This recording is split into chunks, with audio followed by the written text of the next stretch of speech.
Drivers, start your engines! This is MRN Motorsports Monday, presented by Outback Steakhouse. One full hour of news, interviews, and opinion about the past weekend's racing action. Brought to you by Hercules Tires. Pace car is up. Now here are your hosts, Woody Kane and Joey Meyer. Green flag, green flag. Welcome to Motorsports Monday, presented by Outback Steakhouse. I'm Woody Kane, and it's actually Joey Meyer back in the house. Sorry. Welcome back. It seems like it's been forever since you've been here after your world tour. I see that disappointed look on your face. Well, I was trying to hide it. It didn't work so well? No, it did not. Okay, well, Kim is traveling to the Dakotas now to do a little flat track motorcycle racing, so Joey's back. So you're stuck with me. I didn't say that. You said that. You said that. Listen, before we go too far along, we want to remind you folks that we're presented by Outback Steakhouse, of course, and since Kevin Harvick missed the top 10 finish this weekend, you won't get that free Bloomin' Onion today, but he'll try again next week. Outback Steakhouse done right. You need to go for lunch because they have the Joey menu for kids, lunch specials starting at $6.99, and they have some really great stuff there. You want to check out their app as well. It's great for dividing your bill up at the table, reserving your seat ahead of time, and the new center cut sirloin that you, sir, still need to try. It's okay. You have to buy your own Bloomin' Onion, but I'm sure Kevin thought he was going to be able to pull off a top 5, top 10 to get your free Bloomin' Onion, but it didn't work out. A little bit of a tire issue forced him down pit road early, and then he was caught up in the back with a hellacious hit, getting turned around. Pile drove back over there in the back side of the track, caught those guys in a bad situation and put that car in the garage very early. Yeah, my understanding was he had the strategy going like he wanted it and then got in some oil or something or some speedy dry and flat spotted a tire and had to come in and change it, and that's what got him back in the spot he was in. You know, the interesting thing about the strategy at a place like Watkins Glen is strategy works to get your car up there in position to contend for a win, but your car still has to be capable of performing. And we saw Brad Keselowski, Denny Hamlin, and Kevin Harvick to name the top 3 or 4 guys that were staying out on strategy with their pitch sequence. But they were all very fast, with Brad leading the most laps, so that worked out for him. He had a good car. Denny actually winning the race, and Kevin Harvick was able to stay up there in the top 3 or 4 for his pit sequence until that inevitable situation happened with their tire and had to put him in the back and then get caught up in a wreck. So strategy works really good at other tracks, but if your car isn't good enough, it's kind of pointless for the strategy. And Watkins Glen is definitely one of those places that you can put yourself up front, but your driver and your car better be good enough to carry it up front. And those guys were definitely up top there. And any of them could have won the race. Absolutely, they could. But we're talking about the Cheez-It 355 at the Glen, and we'll be reviewing that today and looking ahead a little bit as well. We've got Mid-Ohio coming up down the road. But one of the things that I kept hearing all weekend from drivers is since the repave, which everybody seemed to like, and we'll talk more about that later as well, but it's going to be, at least for now, a one-groove track. It turned out there was a lot of passing. Yeah, I'm not really sure I understand the one-groove mentality because we had side-by-side action exiting turn 1 up through the S's. Guys were able to position themselves down the backstretch and pass going into the bus stop.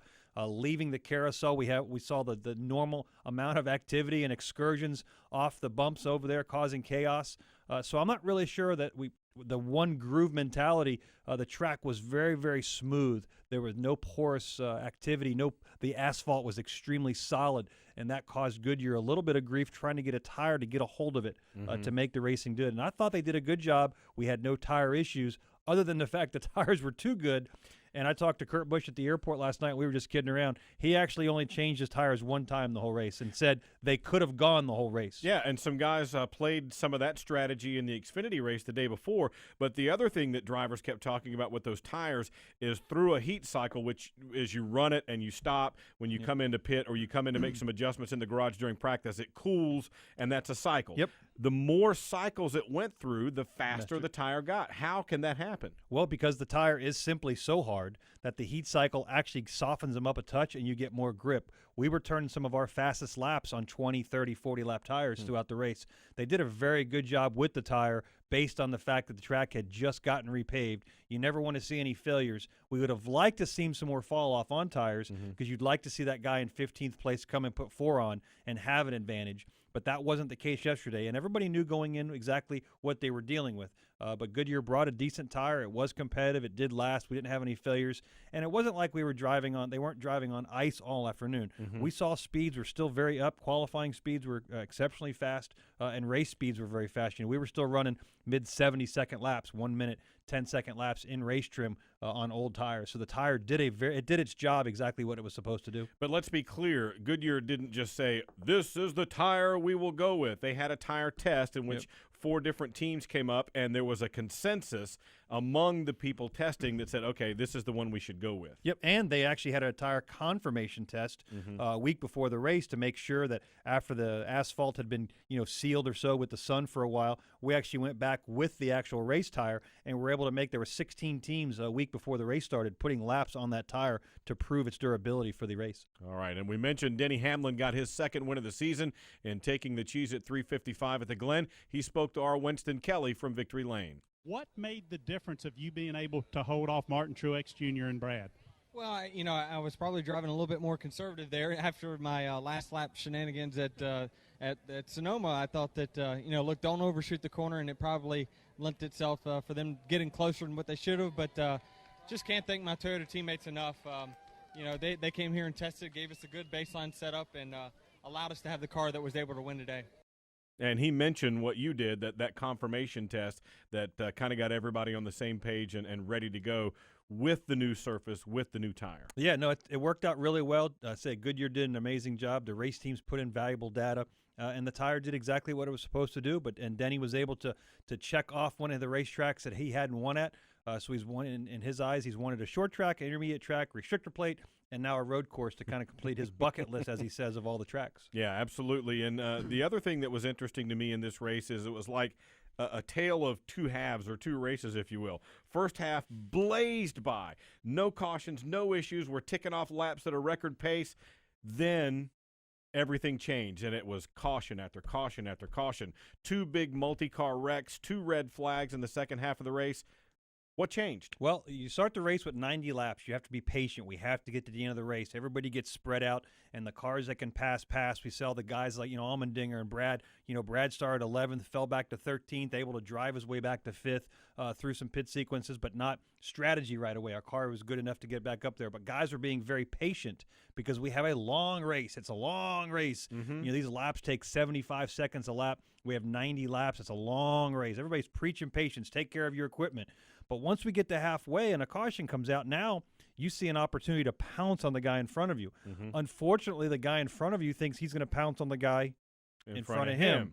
And so dominoes start falling. Exactly right. So we saw very instances where, you're trying to drive in deeper than the next guy, but he's trying to drive in deeper than the next guy, and so forth and so on. Inevitably, the guy in front of him drove in too deep and gets the guy turned, but you were already driving in deeper than you wanted to, and you're 4 or 5 cars behind, and you can't stop anymore. You're already driving the maximum amount of the braking, the tires. You're at the very limit trying to pass a guy that just did the exact same thing you did. Yeah. Okay, and so when a guy in front of him gets turned, you're a sitting duck because you can't stop anymore. You can't slow anymore. You're already on the edge, and boom, Right. we see wrecks and cars get turned around in a tight.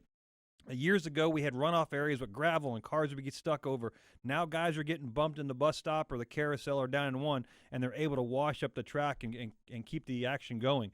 The gravel trap used to be a nightmare with cars just getting stuck for a lifetime. Yeah. Now and once you were in there, you weren't coming back no, out you on weren't. your own. Now we're able to come back out on the track, and unfortunately, when cars come back out on the track, they bring a lot of the dirt and debris. That causes the track to be even slicker because the surface. It's almost like an on-ramp from the highway. Exactly right. But the issue we have with the debris on Watkins Glen is because that asphalt is so perfectly sealed, it's a solid surface. It's like a solid like glass. So the minute you put a little bit of dirt particles on it, it's like ball bearings. Miniature, It's little ball bearings, and these cars don't agree with it at all. Especially with racing slicks. Exactly right. So our spotter over in the bus stop was actually giving Brad on a lap-by-lap basis how clean the bus stop was. It's a 1 clean. It's an 8 clean. And Brad knew when he was leading or catching somebody how he could attack that area because of the dirt and debris. And we saw cars just snow plowing through that area.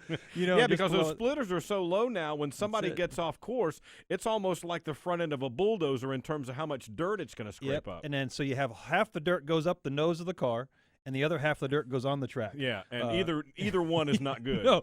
No. So we saw several instances over in the bus stop in the carousel where guys just have a little bit of debris, get one little bit out of shape, and just chaos after that. So it provided a lot of action.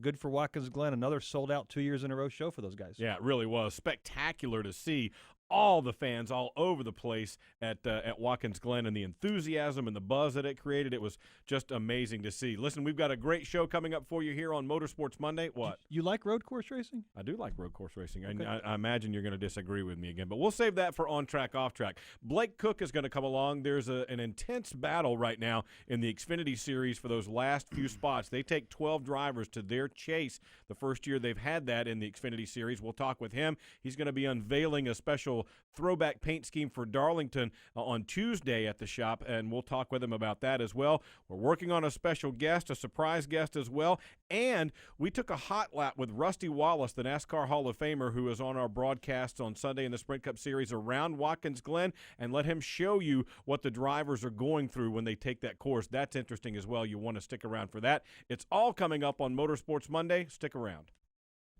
This is MRN Motorsports Monday. In the Outback, we think the best part about racing is the noise, the engine, the pits, and a Kevin Harvick top 10 finish. Especially a Kevin Harvick top 10 finish. That's because if Kevin Happy Harvick, driver of the number 4 Chevrolet, places in the top 10 in today's race, there's free bloomin' onions this Monday. So you'll have a happy bloomin' Monday. Only at Outback Steakhouse. Valid with any purchase. One per table. Participation may vary. Registered trademarks used with permission. The 2016 drag racing season is off and running, and MRN Straight Line is your weekly source for everything NHRA. Hey, Erica, so you were in a Chevy for a long time, and now all of a sudden in a Dodge. We've had to build an entire new engine program at our shop. Join Marty Huff and Doug Herbert every Thursday at noon Eastern on MRN.com, brought to you by O'Reilly Auto Parts and Hercules Tires. It's the Straight Line, only on the Motor Racing Network. Being there matters. And your United States Navy protects and defends America on the world's oceans. Around the globe, around the clock, Navy ships, submarines, aircraft, and most importantly, tens of thousands of America's finest young men and women are ready to defend America when piracy threatens global commerce, when disaster strikes, or when called upon by the Commander-in-Chief. Your Navy is there. When it comes to protecting and defending America, being there matters. And America's Navy is already there. I'm Michael Annette, and you're listening to MRN Motorsports Monday with Joey Meyer and Woody King. Wait, who? We're world famous. Absolutely we are. Listen, we told you about the end of that race in the Sprint Cup Series that was so crazy coming down the stretch. You had you guys getting tangled up with Martin Truex Jr. in the 78. You had the 47 and A.J. Allmendinger getting tangled up with the 42 of Kyle Larson, who spun right at the entrance of pit road. It was pandemonium at the end of that race. Here's what it sounded like. Here they come now at the entrance of 5. Keselowski is there. It is a 3-man free-for-all for the lead and the win in Watkins Glen. Hamlin, Truex, Keselowski off 5 for the final time. If anybody's going to get Denny Hamlin, it's going to be under braking. Here they come off of turn number 5. Top 3 have been able to break away from the rest of the field. Denny Hamlin, the race leader, by a car length over Martin Truex Jr., drives it in deep. Here's Keselowski in third. One final shot in turn 7 for Truex. Truex is going to try everything he can all over Denny Hamlin off turn number 7. They make contact slightly, but Denny Hamlin holds it off. Truex goes around. Kyle Larson goes around. Denny Hamlin was runner-up at Sonoma earlier this year. He wins today at Watkins Glen International. What mayhem at the end of that thing. And we talked about how the intensity kind of ratchets up through the afternoon, and particularly on that last lap. But that was going to be one of those 3 was going to win that race. No, Brad Keselowski led the most laps. We felt as a team that we had a very good opportunity to bring home our first road course victory with the 2-car and Paul Wolf and those guys, and we tend to mess it up on a restart and lost position. So there at the end, Brad's driving for all he got. We were running 4th, got by our teammate, which probably took a little bit longer. When the teammates get together, they tend to tiptoe around each other a little bit more. The last thing you want to do is wreck your teammate running for a top 3 or 4 position. And then the laps kind of they wound down, and we ran out of time. They were able to track down Truex and Denny coming to the last corner. He was really just trying to get inside of Truex, hoping that Denny would slip. Still going for a win. As slim as chance you have, you never want to see him give up. And we did get into Truex, and he felt really bad. Side note to that, at the airport, we did take a case of signed beer that Brad wrote to Cole Pern and the guys, because they have to get in their airplane from Corning, Watkins Glen, and fly all the way to Denver. So we went over and did give him a case of beer to apologize and say, hey, man, we're sorry. We wrecked your car. We feel really bad about it. It doesn't make them feel any better, but it does acknowledge the fact that when you make a mistake, it was an opportunity to say we're sorry. So they got a good case of Miller Lite. Nice ride home. That's exactly right. But the intense, and then you had the Allmendinger and Larson. Those guys have been battling together all day, which was kind of unusual because one of the drivers under caution had slowed down, and I believe it was Allmendinger who got penalized and put in behind the 42. And he said he was trying to slow down because the ambulance was there. Yeah, sure he did. Yeah, that's what he said. I'm just telling you. So it was incident. Those guys raced together all day long. You know, Kyle Larson had a heck of a race on Saturday in the Xfinity race with an opportunity to win early on. Allmendinger is he's won there before, but he was almost the favored driver going into the weekend. So he feels that pressure. And they're at the end of the race, coming home 5th, 6th, 4th, wherever they're running, right there coming to the last lap. He feels that pressure and the frustration of realizing that was his opportunity to win the race. And I think the frustration played itself out a little bit by him and Larson getting together. Yeah. And Larson exactly wasn't happy with him either. No, he wasn't, and cited some of the earlier incidents that they'd had. You mentioned I saw some posts that he put up after the fact. One thing I wanted to ask you about, Brad Keselowski ran the Xfinity race on Saturday, and the Penske cars were dominant again, just as they were a year ago in that event. But as those two were battling for the win late, you guys broke a track bar, and it wound up costing you a shot to go for the win, and we don't know who would have won the thing. But my understanding, and you correct me if I'm wrong, is that after that happened, Team Penske flew in some more guys to check things and make sure that it was going to be solid for Sunday and do some more work there to make sure that everything was going to be okay, right? Yeah, because the stress of going over those curbs, specifically over in the bus stop area, puts such a tremendous load on everything. Front suspension, we saw the splitter on the 18 car break apart because of that. We had an actual failure, a part failure that's not supposed to move was moving. Yeah, well, I mean, all 4 wheels came off the ground. It was like Starsky and Hutch out there. Exactly. You have a car that weighs in excess of 3,000 pounds getting off the ground. You know the amount of force that it takes to have that done. Yeah. So after that race, we were able to look at the teammate of the 12 car who ended up winning the race, the 22 who ended up breaking, and see a stress area that we hadn't seen before. So they actually made some parts Saturday night, flew in some team members, and they welded up the 2, the 22, and the 21 as well to reinforce an area that we just hadn't seen some stress levels and we weren't expecting because the curbs are a little bit bigger with the repave at Watkins Glen. So it's not like we weren't hitting the curbs before, but specifically these curbs were a little bit bigger, putting a little bit more stress on the rear end housing, and there was a failure that Team Penske was able to look at and get fixed before the Sunday's race. All right, now, I said that to say this. We had a chance on Sunday morning to go out with NASCAR Hall of Famer Rusty Wallace, who wanted to make a couple of laps on the track to get an idea of what the drivers were talking about, the new pavement, the new rumble strips, and see how all that was working, so he would be able to comment about it during the race. And here's what that looked like. Peel it right down the bottom. It's a new line. Watch out for people here again.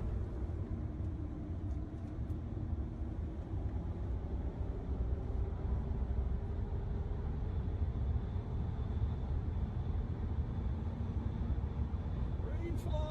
All right, let's go. So what do you think, Rusty? It's very, very smooth. I like it. I like the ripple strips. I see the 2 spots they're talking about. That's the entrance of the inner loop and exit of the inner loop is where they're giving them a problem. And they're still going to crawl all over top of that, because that's fairly smooth still.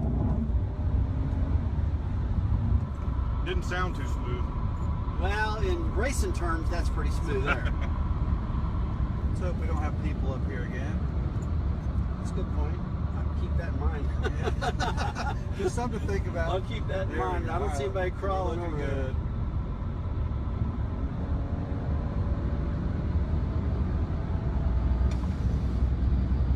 Go wide ass open. One of the fastest parts. Hard braking, 3rd gear, 2nd gear. Throw it sideways. Right there. Pick the throttle right back up, go out, look up, take it right back up, flip that part, head it straight out to the outside, tap your brakes, wide open down the hill. Then you're just modulating all around here. Wow, wow, wow, wow, wow. Giving all the throttle you can, then pick it back up, run it right out of the corner. High gear. Into the vacuum. Yeah, third gear. Hard brake, second gear. Keep it out, don't get the grass. Pick the throttle right back up. Right rear tire, car gets sideways. Straight as an arrow. Hard brake. Still in second. And that's how it happens. Good Lord. What do you think, gentlemen? Wow. You get an idea of what the drivers are going through, and Rusty even commented, I see what they're talking about here in the inner loop and how much the transition was compared to what it used to be. Yeah, the curbs are a lot bigger. In the mid-'90s, when the first NASCAR came out with Papyrus was the engineer, the programming system. That was my favorite track that I ever raced. Watkins Glen, Bristol, and Martinsville, and they had a whole other group of tracks. But for whatever reason, Watkins Glen was my favorite track, and that was about 95, 96 in that area. So now we fast forward to 97, 10 years, 12 years later, and I make my first raw appearance at Watkins Glen, and we go there for testing, and you get to drive around like Rusty did in the rental cars, usually with the drivers, and they're going to go around, just check the track out. It was amazing to me that I felt like I'd been there. It was like a deja vu version because I'd playing video games. I'd played the video game so much. Now we fast forward that to now 2016, and the video games that the drivers are using are actually raw, real simulators. Ford, Chevrolet, and Toyota all have actual simulators. You know, we saw a little clip from Tony Stewart. Actually had an iRacing simulator contest at Pocono the week before. But the drivers are able to spend times in simulators with actual track data and be able to confirm setups that they're using. So the technology from what I used to play with Papyrus in the mid-'90s now to 2016 has really escalated, as we can imagine. We didn't have smartphones in 1995. Yeah, and if you've been to the Ford one, it's not like you're sitting at your computer in your office chair. It's like a cockpit that they crawl into, like a giant theater room, and as the driver manipulates the car, that cockpit moves to simulate what they would feel in the car. Absolutely, and the visual effects and the technology that goes into how the car reacts on the track with driver feedback and steering feedback and throttle feedback is accentuated with all the movement that they have in that simulator. Very much like when we go to flight simulators, but the technology that they have, Watkins Glen, is amazing with the graphics and the trees and the new curbs and everything. That was one of the things we actually did on the tire confirmation test, as we had our manufacturer load sensor cars going around the racing surface to give a new track map for all the Ford teams. Chevrolet had theirs and Toyota had theirs as well. So it's the things you have to do when they get a new pavement at the racetrack, that the manufacturers also participate heavily in the test to provide the greatest data for all their teams. Absolutely. Okay, now let's check out one more thing. We told you Denny Hamlin won, but Joey Logano came home second. Here's what he had to say after the race. Watkins Glen, baby, it's it's always a lot of fun, and it's always a complete mess, and usually some hurt feelings. So I'm glad we came through it. We just got some damage there with the 13 car through the bus stop, and that's what ripped the splitter up in the air, and then that just kind of killed me through the fast parts of the corners. So lost too much speed there. So I was faster in the 11 through the bus stop, and a little bit through 10 and 11, but I just lost so much through the S's that I could never get to them, and those guys ended up being faster. So dang it, I wish I took care of my car a little bit better. Probably would have been sitting in victory lane. There you go. And Joey won the Xfinity race the day before, swept the weekend the year before at Watkins Glen, so we know he knows how to get around that track. But I want to touch on something he said there. You hear drivers a lot of times, some, not all, say turn 8, 9, 10, and 11. Yeah. And NASCAR uses 1 through 7. TV uses 1 through 7, and we use 1 through 7. What's the difference? It just has to do with the simple fact that we don't run the entire physical course at Watkins Glen. We don't run an area called the boot. So the corner numbers as you row off the bus stop go from the right-hand carousel, which we call 9, which is actual 5, and then it goes up to the boot and comes back around, and then you go back into a 10, 11. But the NASCAR track only has 7 corners. A lot of places don't consider the chicane or the bus stop individual corners, it's called the bus stop. The entry of the bus stop, the center of the bus stop. Also called the carousel. Also called the chicane. The carousel is the right-hander. The right-hander, okay, Yep, the gotcha. sweeping right-hander, which we call 5 or interloop 9. is what they use for bus stop. Exactly. As well, yeah. So you have chicane, bus stop, and interloop. Much like we do in Sonoma, we go from turn 4 directly to turn 7 because between turns 4 and 7, we exclude a portion of the trek at Sears Point. So you're using the numbers as if the bus stop was in play, even though it is not. Exactly. You're just skipping ahead. The boot, exactly right. Right, boot. Yep, so you're confusing me. I'm you're confusing me. I know. I'm trying to keep up. I So really am. Okay, go ahead. Everybody runs the same course leaving the carousel. But once you run the boot, you actually make a left-hand corner and go up and run an area of the boot and then join back where all the really big wrecks happened yesterday down the backstretch. Yeah. So leaving the carousel, the corner numbers change with the tracks. So the NASCAR guys, some like Brad, we leave the carousel as 9 and 10 and 11. Those are the corners. But like you say, NASCAR doesn't include any of the other track or corners, so they just consider it leaving the bus stop or chicane. You go to the carousel, which is 5. 6 is the last left-hander. 7 brings you out on the front stretch, so it's 7 corners. The important thing is, as long as everybody's on the same page, it's okay. The difference from being a spotter is because NASCAR calls it 1 through 7. The drivers call it 9, 10, 11, so it's kind of interesting. Yeah, I was going to say that could lead to some confusion during a race when you have to react quickly. And it does. All right, another timeout on Motorsports Monday. We've got on-track, off-track coming up, plus we'll let you hear the aftermath of that incident between Brad Keselowski and Martin Truex Jr. This is MRN Motorsports Monday. In the Outback, we think the best part about racing is the noise, the engine, the pits, and a Kevin Harvick top 10 finish. Especially a Kevin Harvick top 10 finish. That's because if Kevin Happy Harvick, driver of the number 4 Chevrolet, places in the top 10 in today's race, there's free bloomin' onions this Monday. So you'll have a happy bloomin' Monday. Only at Outback Steakhouse. Valid with any purchase. 1 per table. Participation may vary. Registered trademarks used with permission. Looking for winged sprint car coverage? MRN has you covered with Winged Nation. Tuesdays at noon Eastern, it's Winged Nation presented by Hercules Tire on MRN.com. Thursdays, check out the Winged Nation Weekend Preview podcast presented by Hefner Racing Products. Then on Saturdays at 9:30 a.m. and 12:30 p.m. Eastern, watch Winged Nation presented by Sage Fruit on MAV TV. MRN's Winged Nation, your source for all things winged sprint cars.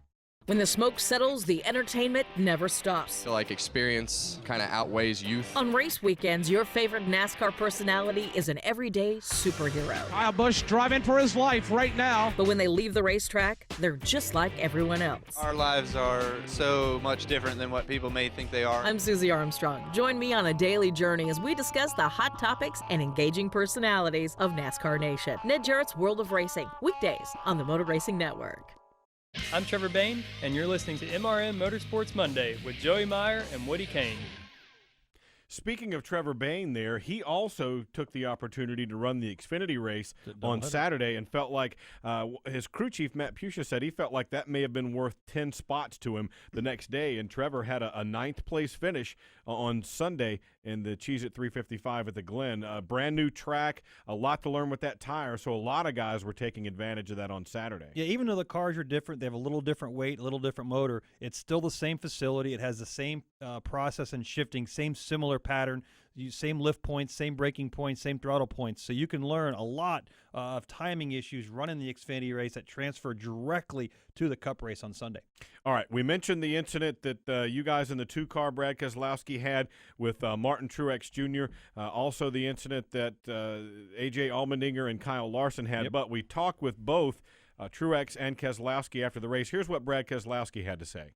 Yeah, I thought we had a really good Miller Lite Ford Fusion and just, got riled back there on a couple of them restarts and was trying to sort my way back to the front and just couldn't quite get there at the end. I got right up to the bumper of the 78, but I couldn't do nothing there. And he made a move to get by the 11 on the inside, and 11 blocked him, and I went high, and then the 78 went high, and by then I was already deep in the corner. I got into him and turned him, which is really unfortunate. The last thing I wanted to see, but, this track here, when you drive into the corner, you commit, and sometimes you don't know what's going to happen when you commit, and last thing I want to do is turn him. But proud of my guys for a really fast race car, and another one of those crazy Watkins Glen days.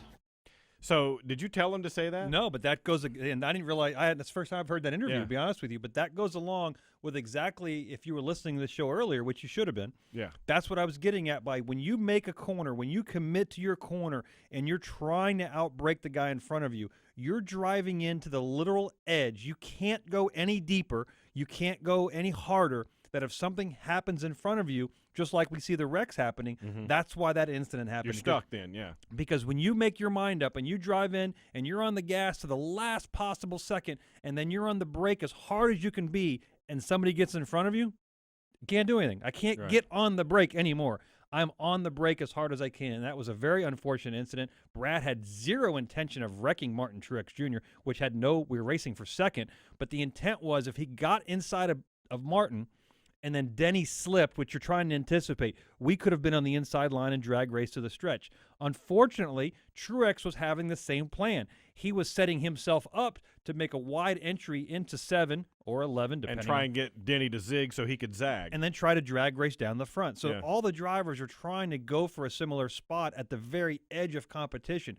So when two people occupy the same space at the same time, something has to give. Yeah. And unfortunately, the car in front gave a little bit more than we did, and it worked. It all worked out. Truex, we'll hear. Do we have a clip? Yes, from him? we do. Yes, Let's hear what Martin Truex Jr. had to say. Yeah, definitely unfortunate. I wish we could have seen what would have happened when we got to the start-finish line. I felt like I maybe had 11 squared up a little bit off 11 and maybe could have drag raced into the line. It would have been fun to see, but it was all not to be with getting hit in the left rear. So it's unfortunate, but, hard racing at the end, all of us going for a win, all of us locked in the chase. It's, I guess, he kind of races with that mentality that, hey, it doesn't really matter where we finish or if we finish. So just have to be mindful of that when we're around him, for the rest of the time. But all in all, a good day for us. We had a good race car, had a battle all day long to get from 14th to the front, and had a shot at winning at the end. That's all you can ask for. All right, so there's another time, and we've talked about this many times on the show before, drivers have long memories, and he's saying watch out for the rest of the year. And we hear that a good bit, but it doesn't usually seem to manifest itself on the track down the road. I mean, there may be a few things here and there, but as much as we hear it, we see it less manifesting later. We all want to have rivals. It's one of the things that our sport grew up with. We have two drivers mad at each other, and that madness takes it takes its pace over the entire year. But with the chase coming up in the format after 26 races, we have 10 races, actually 9, and then the final there in Homestead. One race is so critical and can be so detrimental to any team that you never want to be the guy that affects somebody else's chase, like we did see with 2 other drivers last year at the Martinsville episode. We don't ever want to be that driver. That wound up putting Jeff Gordon in. Exactly right. So we never want to be on the receiving or the giving end of that. So that's why drivers after today's races go over and apologize and say, look, man, I know I did wrong. I wasn't trying to do wrong. I'm trying to race hard.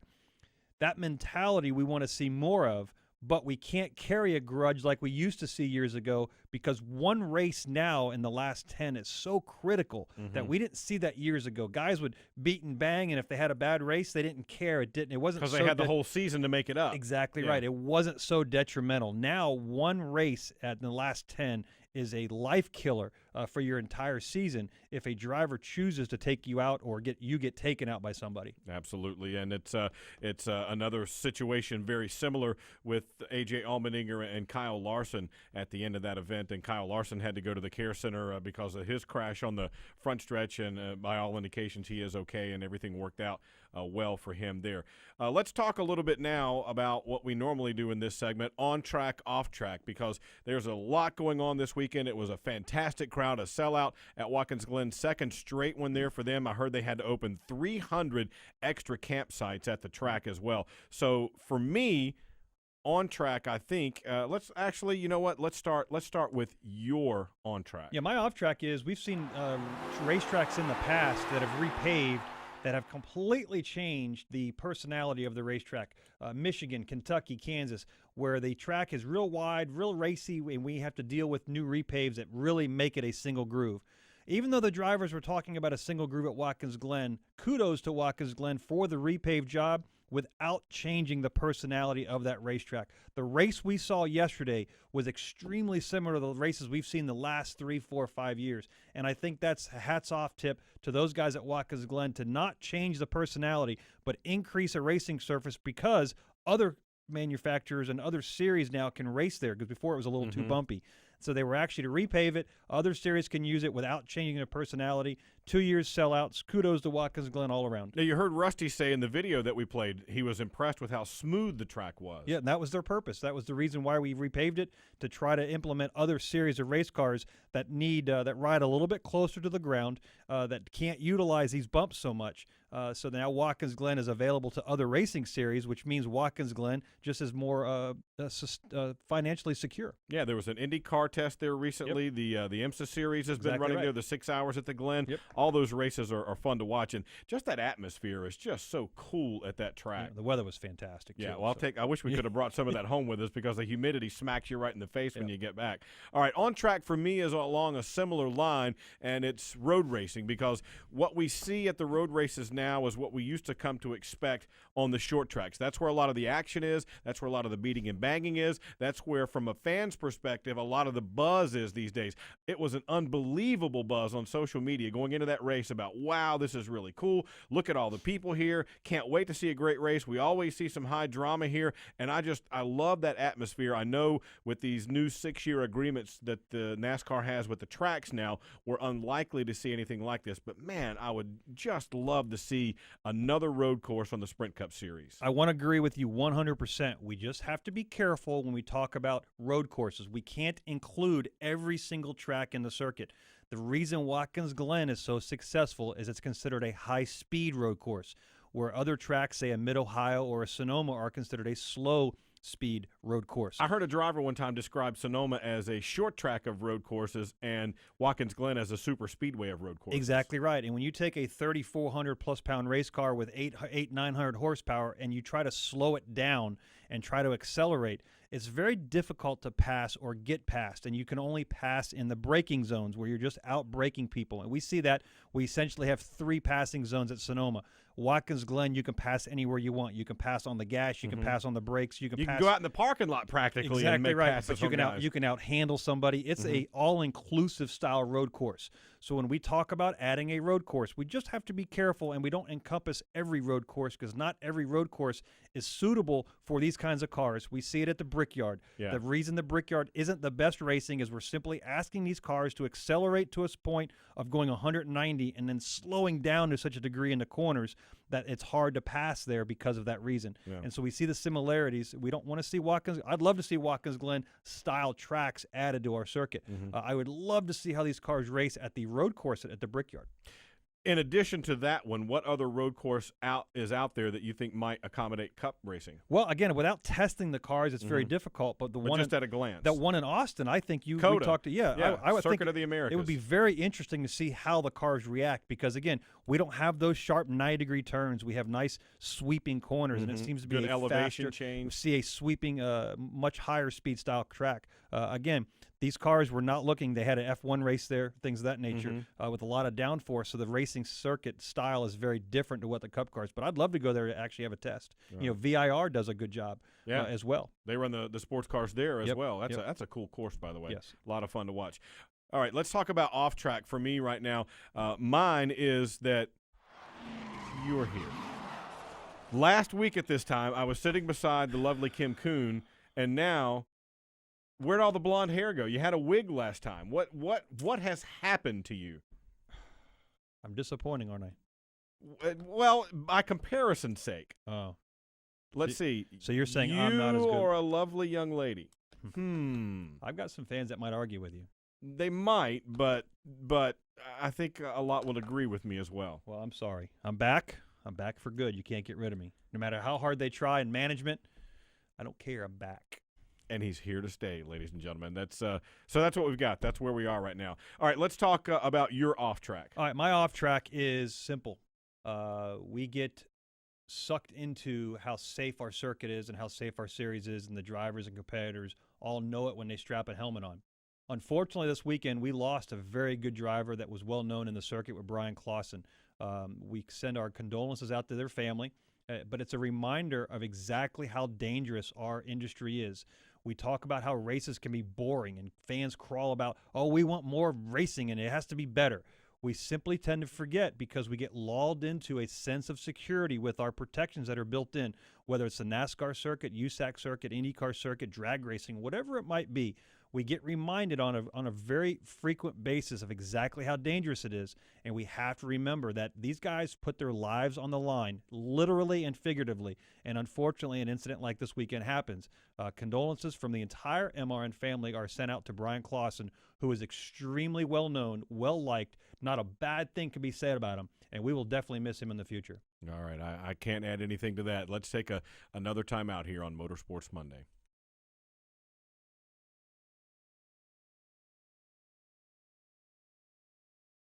This is MRN Motorsports Monday. Whatever you drive, wherever you go, Hercules Tires will get you there, whether you're running on dirt or running a job. Our dependable, high-quality tires are the perfect fit for your needs. For unmatched value, selection, and warranty with industry-leading road hazard protection, there's only one choice: Hercules Tires. To learn more, visit HerculesTire.com or call 800-677-9535. Hercules Tires, right on our strength. Race fans, you know there's nothing like the power, excitement, and sounds of NASCAR. Ever wonder what it would be like to strap yourself in the seat of an authentic NASCAR race car? You can do it at the Richard Petty Driving Experience. Ride along or drive yourself at one of 15 tracks nationwide. Call 1-800-237-3889 or visit online at drivepetty.com. Richard Petty Driving Experience. It's authentic NASCAR entertainment. Call 1-800-237-3889 or visit drivepetty.com to reserve your experience. Motor Racing Network has a way for you to reach out and express your thoughts and opinions on NASCAR. It's the MRN Fan Forum Hotline. Wondering what's the first thing you tend to I was curious about those new rules from what I heard. Call in 844-4-ASK-MRN. Got a question or comment for a driver or MRN personality? 844-4-ASK-MRN. You guys keep it on. Listen to you guys next It's weekend. the Fan Forum Hotline, your connection to the sport of NASCAR. Hi, this is Greg Biffle. You're listening to MRN Motorsports Monday with Joey Meyer and Woody Kane. Free and clear of lap traffic is Joey Logano as he makes his way up the backstretch for the final time. Under braking will downshift into the inner loop. Brings the snap-on forward out of the inner loop. Has 10 car lengths between himself and second place running Paul Menard. Through the carousel, Logano glued right to the bottom of the racetrack. 2 turns away from victory. Joey Logano back on the throttle one more time down the short straightaway. The fans in the Sir Jackie Stewart grandstand standing and saluting. Here's Logano. The final time in turn 6, the left-hander. He's through it cleanly. The final time now up off turn 7 for Logano. One more right-hand corner for Joey Logano to finish the job. Here he comes onto the front straightaway for the first time since Texas last November. 4th time in the last 6 Watkins Glen starts. Team Penske goes to victory lane as Joey Logano wins the Zippo 200 at the Glen. Another dominant performance in the Xfinity Series for Team Penske at Watkins Glen, and Joey Logano wins again. Your guy, Brad Keselowski, was dogging him for much of the latter stage of that race, but then the problem we mentioned with the broken track bar. You know, during the broadcast, Regan Smith was in the booth with you guys talking about Who the was race. fantastic, Yeah, by the way. Yeah, and I actually went in and complimented him 100%. But he mentioned about how Team Penske has a thing going on at the road course in the Xfinity Series. We have to remember that one of those road course advantages is that when you have a good driver, it's able to show there. You know, the driver can carry the car a little bit more. We have good cars at Team Penske, but it's not like we have these tricks that we're running to allow us to run up front, say maybe like you might do at an intermediate track. Joey and Brad have been very successful at Watkins Glen. Joey's won numerous times in the Cup car and the Xfinity car. Brad's, we got 3 seconds now and a third place finish in the last 4 years, last 5 years. So we've done very good at that track. Interesting to hear that last lap with 10 car lengths behind Joey. Joey told me when Brad and them guys were racing, they were running 4, 5, 6, 7 laps. Joey said he'd never driven so many qualifying laps in his life with somebody on his bumper, and that was how hard he was driving. He said he doesn't think his equipment would have lasted with as hard as he was running the brakes and on the gas and shifting as difficult as he was. If he had to do that if all he the way had to to the do end. it all the way to the end with Brad chasing him the way he was. Wow. So the teammates racing each other was very good racing until we had that mechanical failure caused by the extreme height of the new bumps and curbs over there in the bus stop, chicane, interloop, whichever. See, now you're getting me all twisted up again. I thought I had it. Now I'm off in the ditch. Also, the 51 car, Jeremy Clements, had a similar issue. I don't know if it was caused by that same section, but it was kind of odd, I thought, that a couple of different cars, and there may have been more than that, had that same issue because of the bumps. And if you were able to watch the TV broadcast on Saturday, a very unique, interesting, too, with Derek Cope's car. Yeah, what in the world? So a brake caliper. Word of the day. There you go. Yeah, a brake caliper broke and was rubbing the inside of the tire. Okay, normally when we have tire failures, it's caused by brake temperature around the bead. But because the caliper was rubbing the tire, an actual wheel was creating heat, the actual tire failed. And that's why when it failed, these tires are 88 inches around, 12 inches wide, and the minimum pressure is 30 pounds. Most of them after running will have 40 or 50. They start lower, and as they heat up, it expands. Exactly right. So with simple math on pounds per square inch, we have 88 times 12 times 30. It's over 32,000 pounds of pressure that's being exerted on this tire. When you create a small hole or a failure, it comes out really fast. Yes, that's why it looked like a bomb. And we saw the result of that from Derek Cope's car, that he didn't know what was happening. What's your tire? Do you like what's the tire? What is the issue of your tire? Little tire talk here with Joey Meyer. Exactly. So yeah, right. it is like you can find. I saw you posted I think it was a YouTube video of a tire exploding. Exactly. It'll pick a car up. It'll throw people. When you go to a tire service station for airplanes or heavy trucks or even most of your car manufacturers, they put that tire in a cage while they're trying to inflate it to seal the bead, because we don't run tubes in our tires. It's simply a seal from the rubber portion to the rim.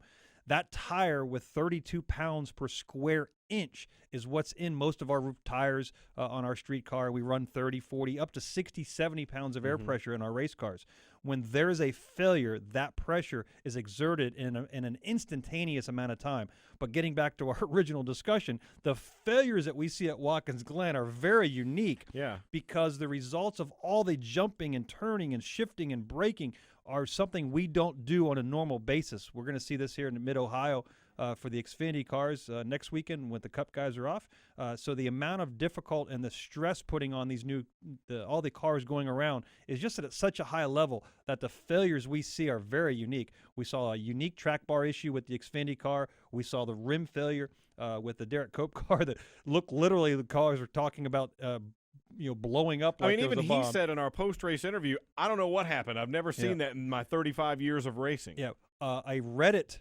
I was told this, and I had to go look it up, and it's true. But there was a conspiracy that if you got on Reddit, you could see where a shotgun or a missile came in and blew. A missile? Yes, Are you kidding yes. me? No, I'm not. It was funny. We talked about it on the spotter stand before the race, that there was a conspiracy that if you slowed frame by frame, you could actually see something come in and shoot the car up. And who supposedly did this? Well, same guys with the black helicopter. I mean, who supposedly was the guy who had it in for Derek Cope? Well, NASCAR's controlling a lot of these things. Anyway, really, but the failure was resultant of the rim tire failure. Again, we don't realize how dangerous these cars are and can be. We get lulled into the safety. We don't see many of those failures. But and there have been significant advancements in safety. Let's not shortchange that. But in spite of that, there are still some things beyond control. Yeah, I mean, the flagman used to stand in the middle of the track years ago. Every time I see one of those those clips now, yes. I'm just amazed that people used to do that. Right. We now have helmets and fire suits on the starters in our stands because of the debris potentially. But for years, the pit crew guys used to go over the wall in T-shirts, jeans, and tennis shoes. So, so the technology of safety equipment has been ramped up exponentially You've been studying. Exponential. I was waiting for my thing. There You've already got one. See? You can't have two. So it's gone. It just hasn't. It's gone accelerated at a level that now we see again. The safety is extremely. These cars are extremely. The crews are safe. It wasn't long ago the pit crew guys jumping over the wall didn't have helmets. Now you think about that would seem so odd now. They're jumping in front of cars going 55 miles an hour. They don't have a helmet on? Really? That just seems so obvious. Like during the ARCA race. Was it Pocono at the ARCA race where a couple of crewmen got run over? Again, he actually ended up in the hospital, and he's okay now. But it's interesting now we tend to force our kids to wear a helmet riding their bike. But for years, we allowed our crew guys to jump out in front of a moving car without helmets on. So that's the technology, and that's the way we've gone with our industry, which is kudos to the entire industry. But, again, Watkins Glen was what we were talking about, and the failures that we see at Watkins Glen are unique to a road course. We don't see those kind of failures. We don't see track bars ripping out and mounts ripping off the rear end housings. We don't see hub failures like we had. I had a K&N car we did on Friday, a hub failure because of the stress put on the left front of these cars. We don't see a tire failure, a rim failure that we see from the Derek Cope car. They're very unique failures that we had at Watkins Glen because of the stress that simply the track puts on your race cars. And we began this discussion talking about the Xfinity Series, and there is a whale of a points battle going on. They'll take the top 12 for their version of the chase the first time they're going to have that. But if you look back at the tail end of that, the top 12, there is a great battle going on. Just a few points here you see separating some of these guys. Blake Cook is 2 points to the good, just ahead of Ross Chastain, who was able to make up significant ground at Watkins Glen because Cook had a problem early in that race, was able to get back out but lost some ground. Dakota Armstrong just 9 points out, and Jeremy Clements just 14 points out. A lot of those guys are going to be jostling here for the next few weeks to try and get those last couple of spots. Yeah, we were going to try to have Blake Cook on. We've been informed that he's probably very, very busy getting back and getting ready for Mid-Ohio, so we apologize for that. We were going to have Blake Cook on to talk about it, but he's sitting right there at the 12th spot, and literally you put your hand, and that's the number of points that covers the number of drivers in front of him and behind him, and that's an extremely tight battle. That'll be a good another 3 or 4 races before those guys get to Richmond and figure out who's made the chase for their 7-race stretch before Homestead. And unlike in the Truck Series, there haven't been as many winners in the Xfinity Series. There's been a lot of Cup guys running some of those races, and again, there's the old, don't let those guys run. But that was a great show on Saturday at Watkins Glen with a lot of those guys in there. But you look, there's still plenty of opportunity for some of these guys in that battle to secure their spot because they're not going to get the 12 wins. No, they got 5 more races. We got Mid-Ohio, which is their last road course. No, they got Road America. Well. Yeah, I'm looking at that. We got Mid-Ohio, Bristol, Road America, Darlington with some really cool ideas with throwback paint schemes in both the Cup and the Xfinity car. In fact, Blake Cook is going to announce there. He was going to come on and kind of give us a sneak peek of his preview of his throwback car, but a lot of good throwback paint schemes for those guys. Then we finish out Darlington and Richmond before we start the chase for those guys. All right, we'll take one final time out here on Motorsports Monday and look ahead. Sprint Cup Series is off this week, but the Xfinity cars head to Mid-Ohio. We'll talk about that next. This is MRN Motorsports Monday.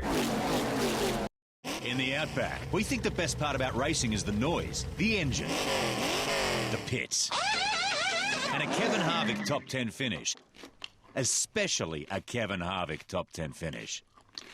That's because if Kevin Happy Harvick, driver of the number 4 Chevrolet, places in the top 10 in today's race, there's free bloomin' onions this Monday. So you'll have a happy bloomin' Monday. Only at Outback Steakhouse. Valid with any purchase. 1 per table. Participation may vary. Registered trademarks used with permission. Looking for a great spot for an affordable beach vacation, a family getaway, or the perfect romantic retreat but just can't find the time? Let the Plaza Resort and Spa help. A vacation on the world's most famous beach is sure to help you reconnect with the ones you love. You will discover the grand tradition of hospitality and service at this sparkling Daytona Beach Hotel, located directly on the beach. A Plaza Resort and Spa weekend escape is the ultimate in relaxation, with world-class massages, facials, body wraps, and more at the Plaza's very own Ocean Waters Spa. She'll love you for giving her such a fantastic weekend getaway. The Plaza Resort and Spa, located at 600 North Atlantic Avenue in Daytona Beach, one of the area's premier hotels and the perfect choice for any type of getaway. Book online at plazaresortandspa.com or call 1-855-DB-PLAZA. That's 1-855-327-5292. I'm Chris Busher, and you're listening to MRN Motorsports Monday with Joey Meyer and Woody Kane. making your Monday a little less stressful. There it is. How about that? A little Chris less stressful. Buescher, Chris little race Buescher had winner. some stress yesterday. Man. He, at one point, had popped up into the top 30, which he needs to be to take advantage of that win he got at Pocono, and then got caught up in one of the late wrecks and wound up needing 3 more points now to make it into the top 30. Yep, so again, it's one of those things that when you're involved in a wreck as a driver, the safety people have to try to assess your ability to, A, continue on with no issues, or if you've been in a severe enough wreck, they think you need to go to the care center. And the safety workers were telling Chris Buescher, get out of the car, get in the ambulance. And the crew was going, no, stay in there. And Bob Osborne's on the radio going, no, you don't get out of that car. He's like, I have to get out of the car. You don't get out of that car. So there was this argument. Well, in the meantime, the red flag was going on, and you're not allowed to work on your car. So the timing of everything worked out really well, because once they red flagged the race, the wrecker is still allowed to move your car.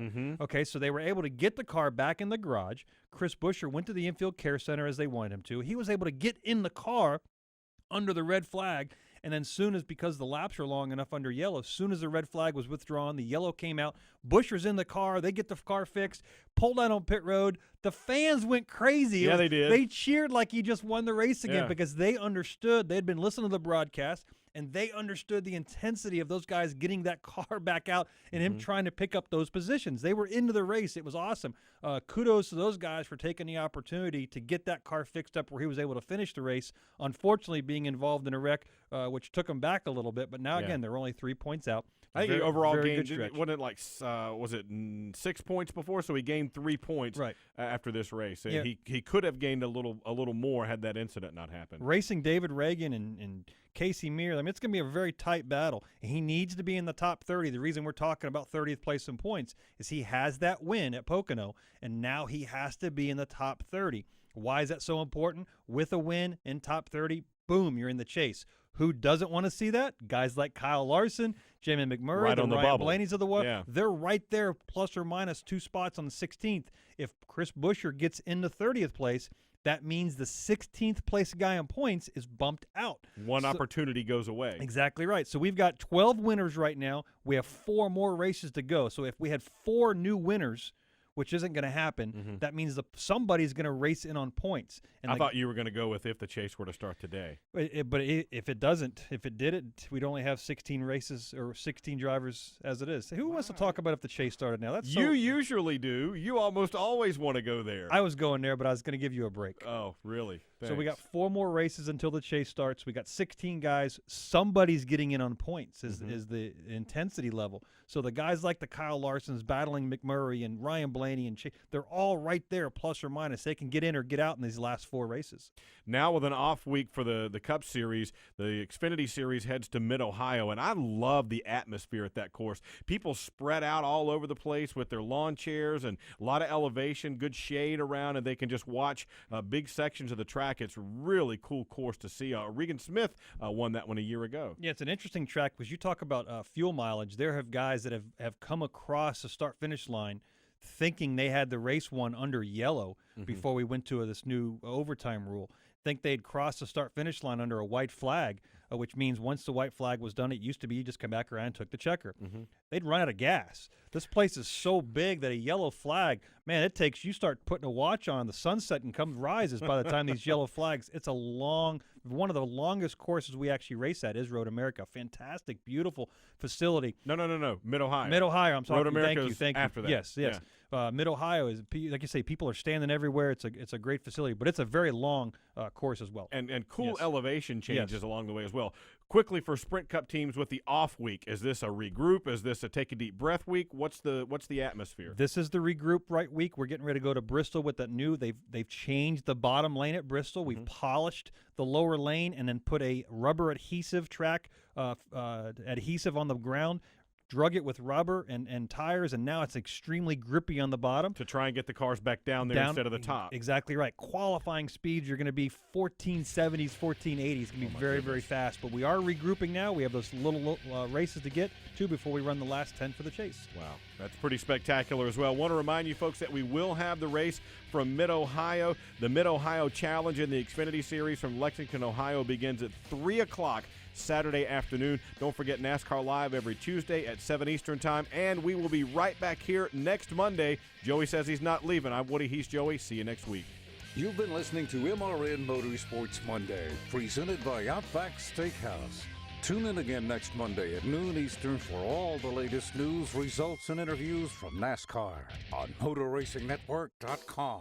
Brought to you by Hercules Tires. MRN Motorsports Monday is also available on demand at the MotorRacingNetwork.com Media Center. Or you can download it from iTunes or Stitcher. MRN Motorsports Monday is a production of the Motor Racing Network. All rights reserved.